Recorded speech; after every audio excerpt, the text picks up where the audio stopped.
Let's do another example of a larger atom.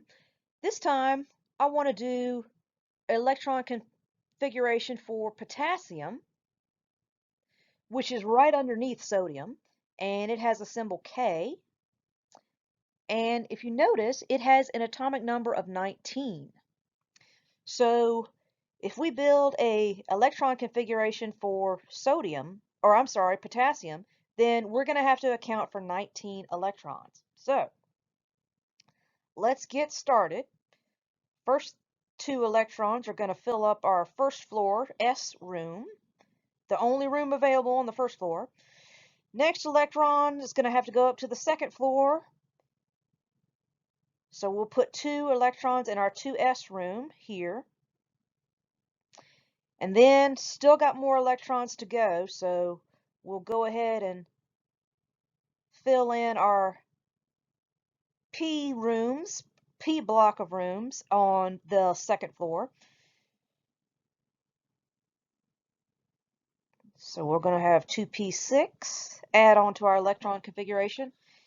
We still have more electrons to account for, so we're still going to have to, so this time we've got to go up to the third floor.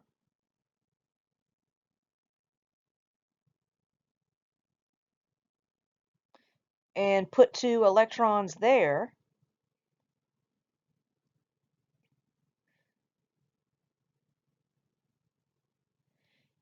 And then, so far we've got 2, 4, 6, 8, 10, 12 electrons. We need 7 more. So let's go ahead and fill in our 3p6 rooms because we're just going up to the next lowest level. And we're going to have to fill in all these orbitals right here.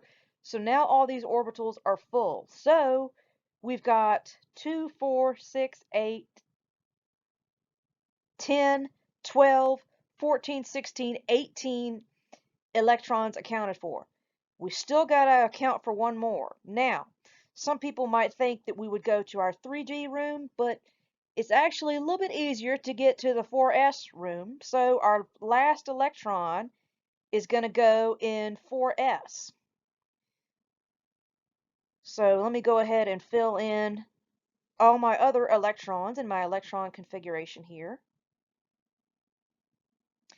And last but not least, I'll fill in our last electron, which happens to be on the, he went to the 4th floor in the S room because it's actually closer than going all the way to the 3D room.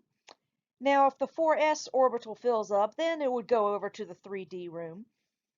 And that would go from there. But here is our total electron configuration for potassium.